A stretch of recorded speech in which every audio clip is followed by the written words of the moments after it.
With वजन इस गौरवशाली गुरुकुल के संस्थापक, बहुत ही आदर और प्रेम के पात्र श्रीमान श्रीमती न्यायाधीश महोदय, गुरुकुलीय शाला के प्रांगण में उपस्थित शिक्षक वृंद, अभिभावक गण और मेरे प्रिय सहपाठी ब्रह्मचारी जन, मैं आपके सामने प्राचीन शिक्षा की एक झलक प्रस्तुत करना चाहता हूँ। हमारी वैदिक शिक्षा वेदों पर आधारित ऋषियों की पद्धति है।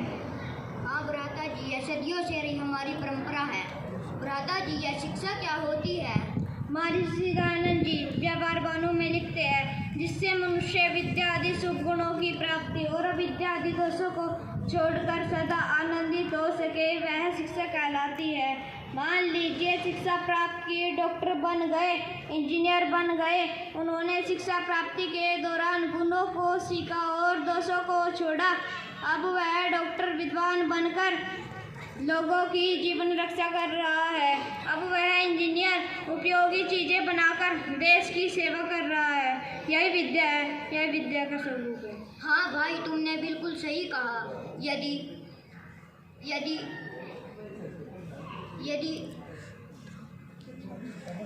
यदि शिक्षा प्राप्ति के दौरान वे गुणों को नहीं अपनाते, दोषों को नहीं छोड़ते, तो एक डॉक्टर प्राण रक्षा के बजाय बड़ी निर्दयता से ह्यूमन ऑर्गन सप्लाई करता है और एक इंजीनियर घातक चीजें बनाकर समाज को नुकसान पहुंचाता है।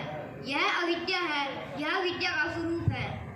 हाँ भ्राता जी, आपने बिल्कुल सही कहा। अविद्या अपने और समाज दोनों के लिए ही बहुत घातक और विनाशकारी होती है। इसलिए शास्त्र कहते हैं, सह विद्या विमुक्ताया, यानी विद्या वह है जो दोषों और परेशानियों से मुक्ति दिलाए। हाँ भाई, तुमने बिल्कुल सही कहा। आज विश्व में बड़े सारे संस्था चल रहे हैं जिनमें सिखाया जा रहा है, बम बनाओ, लोगों को मारो। विद्या यह भी है, कुछ भी सीखना सिखाना विद्या है, लेकिन दोषों के साथ सीखना, इसलिए यह अविद्या कहलाएगी। यदि यही विद्या दोष रहित होकर सीखे, हम देश की रक्षा के लिए बनाया जाए, तो यह विद्या कहलाएगी। हाँ अनुज भ्राता जी, आपने सही कहा। महर्षि दयानंद जी आर्य समाज के 8वें नियम में लिखते हैं, अविद्या का नाश और विद्या की वृद्धि करनी चाहिए, यानी दोषों का नाश और गुणों की वृद्धि करनी चाहिए। हाँ भाई, तुमने सही कहा। वैदिक शिक्षा हमें सिखाती है वसुदेव कुटुंबकम।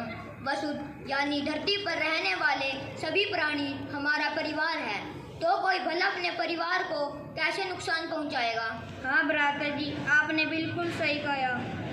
शास्त्र कहते हैं, मातृमान पितृमान आचार्यवान पुरुषो वेदा, यानी माता पिता और आचार्य का सम्मान करना चाहिए और प्रेम करना चाहिए। हाँ भाई, तुमने बिल्कुल सही कहा। मनुर्भव मनशील बनो ताकि तुम्हें कोई ठग ना सके। क्या क्या बताऊं, सारा वैदिक साहित्य तो शिक्षा से भरा पड़ा है। क्या है कोई ऐसी शिक्षा जो बच्चों को इस प्रकार सिखाती हो? पूरे विश्व में कहीं नहीं। ज़्यादा न कहते हुए बड़ी नम्रता से कहना चाहता हूँ, आओ लौट चले वेदों की ओर। धन्यवाद। बहुत अच्छा इन्होंने बताया कैसे अविद्या बन जाती है एक ही चीज़ सीखी हुई। अब इसी के साथ ब्रह्मचारी सागर जी आ रहे हैं अपनी टीम के साथ, बहुत सारे करतब दिखाएंगे सुंदर सुंदर।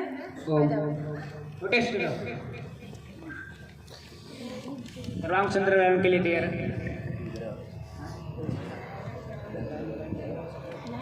लाइन लगाइए।